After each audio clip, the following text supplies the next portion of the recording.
gastos além do planejado, desperdício de material, imprevistos com mão de obra, atraso no cronograma. É grande a lista de situações nada agradáveis que podem surgir durante reformas de imóveis. Hoje vamos ver como solucionar todas essas questões e indicar caminhos para que, além de melhor planejada, a reforma seja mais econômica. O mais importante é o planejamento. Prepare-se para anotar dicas valiosas para quando decidir reformar. Pensa nessa reforma ao longo de vários meses. E fique ligado, porque o Educação Financeira está só começando.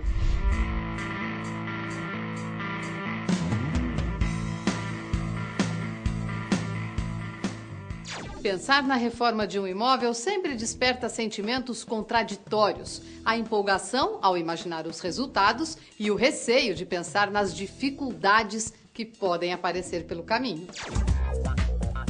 Dor de cabeça, com certeza. Um transtorno. Vai quebrando uma coisa, vai descobrindo outros problemas que a casa tem. Enfim, e aí acaba sendo mais caro. O pedreiro fala assim, olha, eu faço em 10 dias, demora um mês. É um estresse, Muita paciência, como ter bastante paciência. Fizemos um orçamento direitinho, sem problema nenhum. Você planejando, você pode, de repente, tirar as coisas de dentro de casa, colocar em outro lugar. Resultado excelente, moro num lugar que eu planejei, que eu esperava morar. Enfim, a minha expectativa está bem atendida, com a reforma pelo menos. Como em tudo na vida, imprevistos podem surgir, mas um bom planejamento e a contratação de profissionais especializados diminuem muito os riscos de problemas, quase sempre melhoram os resultados e trazem economia para o bolso. O primeiro passo do planejamento de uma reforma é um exercício de imaginação. Fazer uma lista de tudo que se pretende e determinar quanto você quer ou pode gastar. O primeiro passo é um projeto muito bem definido e bem especificado, para que você possa usá-lo como base de todo o planejamento orçamentário. Reforma no Brasil tem uma tendência de ser meio autoconstrução. A pessoa vai lá, faz uma prestação no material de construção, contrata pessoas para ir, vai fazendo um pedacinho aqui, outro pedacinho ali, sem planejamento, sem uma visão de mais médio prazo para saber as fases da reforma. Até para a reforma ela tem que escolher, analisar e planejar os passos, montar um colchão de liquidez para ir comprando o que precisa e saber o seguinte, toda reforma, o orçamento inicial vai estar abaixo do orçamento real, pelo menos 30%, 40%, 50%. Daniel e Carol vivem a experiência da reforma. Há 2 anos eles compraram esta casa no bairro do Limão, em São Paulo, e no início deste ano começaram a reformá-la. Ela atendia todas as expectativas da gente, mas ela ainda não estava exatamente do jeito que a gente queria, então a gente resolveu mudar toda a casa. A gente está reformando a casa desde o começo do ano. Para viabilizar a obra, alguns financiamentos, ajuda da família e, principalmente, algumas mudanças de hábitos. A gente já deixa de sair para passear, em vez de tomar uma cerveja num bar, a gente compra a cerveja e leva para casa. Chama os amigos e faz a pizza, coisa assim, dá uma apertada, né? Dá uma segurada nas compras. Tem que ter um sacrifício de ambas as partes, senão a gente não chega no nosso objetivo.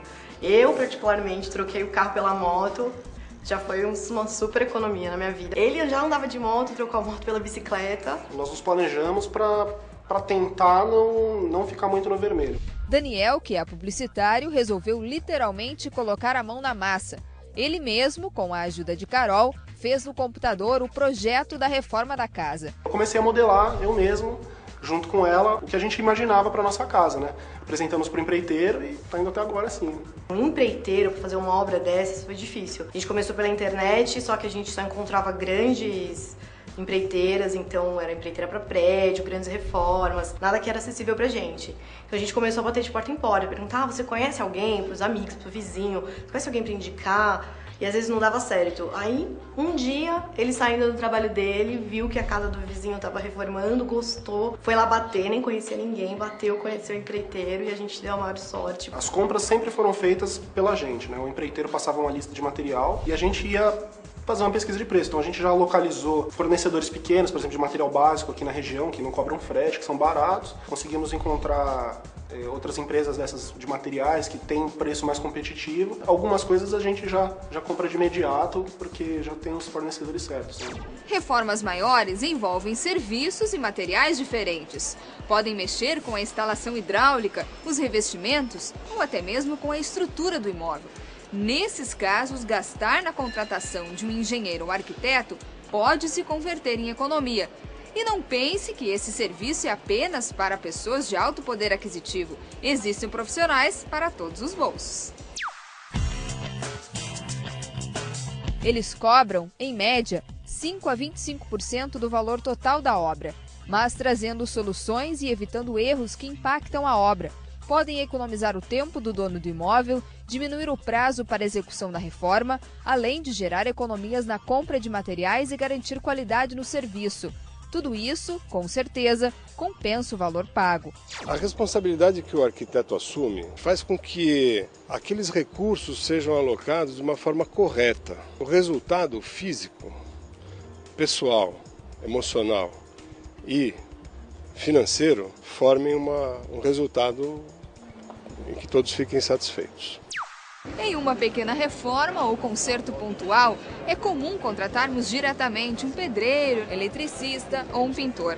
A maioria das pessoas acredita que fazer isso é muito mais barato do que contratar uma empresa especializada ou então um arquiteto. Mas sempre é preciso tomar alguns cuidados. Mesmo que o consumidor se utilize de um profissional da sua confiança, que ele já tenha se utilizado dos serviços, é muito importante que seja feito um contrato, pode ser até de forma simples, de próprio punho, onde as partes definem o que vai ser efetuado, qual o valor da mão de obra, quem vai fornecer os materiais, se realmente vão ser fornecidos pelo próprio consumidor ou pelo empreiteiro ou profissional que vai realizar o produto. Também é muito importante pensar como fica a vida da família enquanto a obra é executada. Às vezes, por exemplo, é preciso sair de casa. E essas adaptações não devem ser subestimadas, porque geram gastos com comida, transporte, além de tomar um tempo danado. Como a gente viu, as estratégias para planejamento financeiro da reforma podem ser bem diferentes. No próximo bloco, outras dicas importantes na hora da execução da obra. Até já!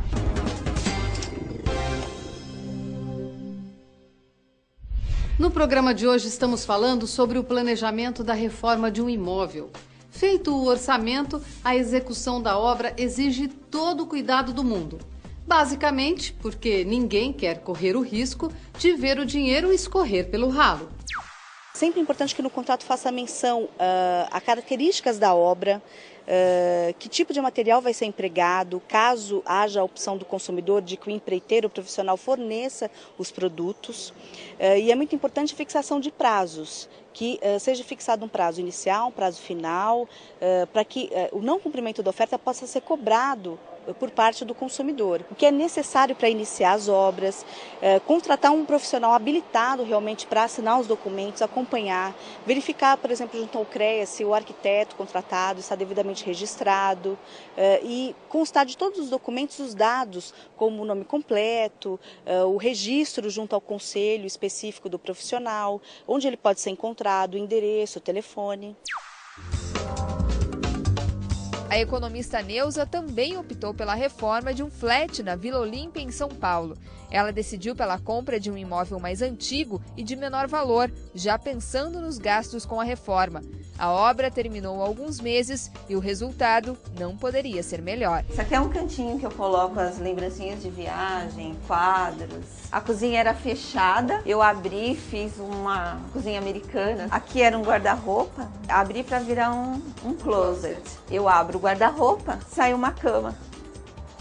Eu tinha um valor guardado, né? Então eu peguei parte para comprar um apartamento que não estava em boas condições, né? Mesmo porque ele teve um preço menor do que tem aí no mercado.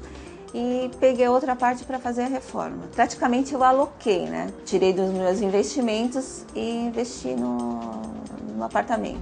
Neuza não pensou duas vezes na hora de contratar um arquiteto. Uma experiência desagradável com a reforma de um outro apartamento no passado a fez entender a importância desse profissional. Eu tive um flat, né, menor, bem menor que este. Eu fiz sozinha, né, a reforma. Contratei um pedreiro e ele foi fazendo a reforma. Me deu muita dor de cabeça, então foi uma experiência que eu realmente não quero ter mais. Então, a partir daí, tomei a decisão que nada eu iria fazer sem acompanhamento de um profissional, no caso um arquiteto. Vale muito a pena, viu? Muito. Não tem dor de cabeça, ele tem um leque de opções de lojas de materiais de construção, ele sabe o que tem a qualidade dos produtos. Eu acho que todo mundo deve contratar um arquiteto, sim. Procura alguém qualificado, vai fazendo com mais cuidado, faça em fases, compre os equipamentos necessários, mas pensa nessa reforma ao longo de vários meses. Faça com planejamento. Afinal, o planejamento, ele entra não só na reforma, na hora que você planeja ter filhos, na hora que você planeja fazer sua pós-graduação, na hora que você planeja trocar de carro. Toda escolha envolve muita informação e muito planejamento. Hoje falamos sobre o planejamento financeiro para a reforma de um imóvel. Nessas situações que representam um gasto extra, precisamos cuidar bem do orçamento e, melhor ainda, de todo o consumo de materiais e serviços. Afinal, reformas devem ser feitas para durar, agradar e melhorar a qualidade de vida em casa. Sempre que quiser, mande suas dúvidas, sugestões e histórias para a gente. O e-mail é contato@tvf.com.br. E conte sempre com o nosso site para aprimorar seus conhecimentos sobre finanças. A gente fica por aqui. Um forte abraço e até o próximo Educação Financeira.